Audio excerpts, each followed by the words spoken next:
This is one of the best heavy metal albums this year.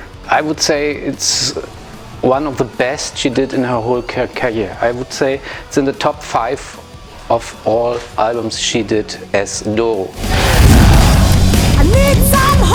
I guess in Germany everybody knows Helge Schneider. He's a big comedian, but he's very, very different, and he's very funny, but he's really, he's one of a kind, I think. And I played last year in Mannheim. It was actually Maimarktgelände, and they have a special event every day. There's a band playing, and it meant a lot to me because I played the Monsters of Rock Festival there, 1986.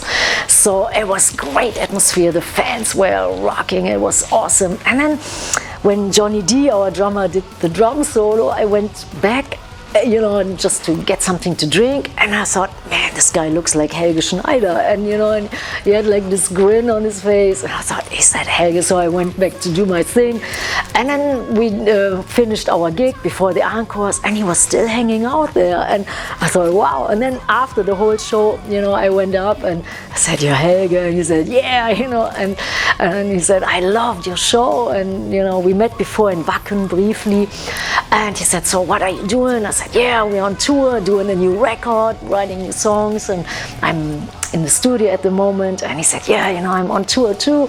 And he said, hey, it would be great if we could do something together. And I thought, wow, Helge, I have this awesome song. I think it has a great hook line, and it has a saxophone solo on the demo, and it's called Backstage to Heaven. So maybe you would like to listen to it. Maybe you want to come up, into the studio, check it out, and then he said, yeah, I bring my saxophone. And yeah, we went to the Rock City studio, and he played. First take was it. Immediately I thought, oh, that's awesome.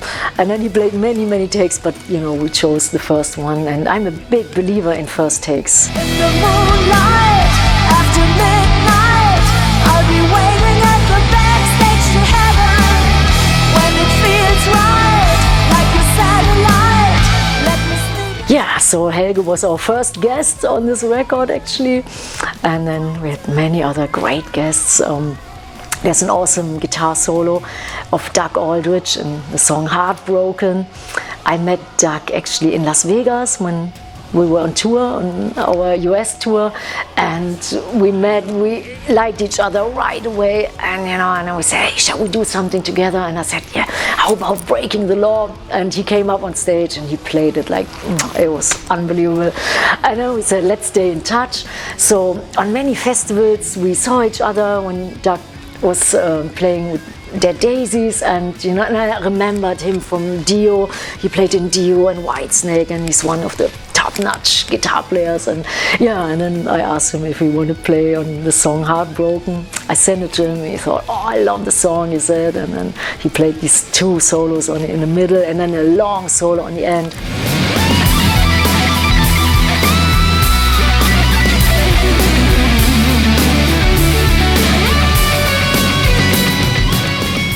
And one person, who I know now for years and years, it's Tommy Bowen, and he was my old guitar player from the Triumph and Agony album, one of my favorite Warlock records, and we always stayed in touch. We were always friends. He always hopped on stage when we were in America and played some songs. We always had a good chemistry, like totally, and he's so high energy.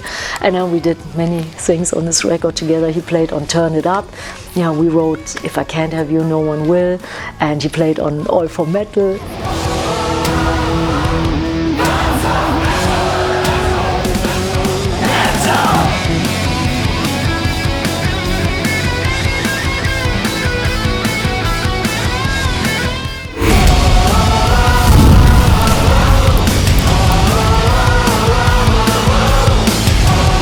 I think, man, he's one of a kind. I think he's one of the best singers in that vein. And I like how he's, live on stage, and he has such a friendly, outgoing way with all the fans. Everybody's immediately happy when they see him. I think he's special. The whole guys of Amon Amarth, I think they have a great thing going.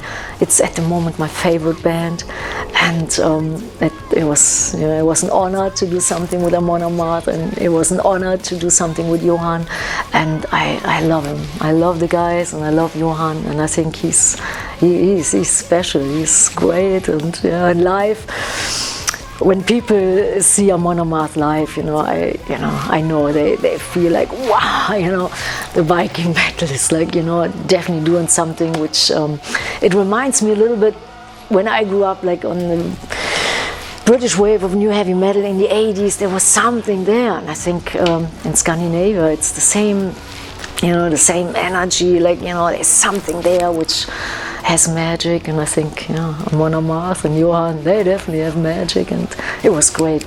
There is a story in the song, and both DORO and Johan, it seems like a movie.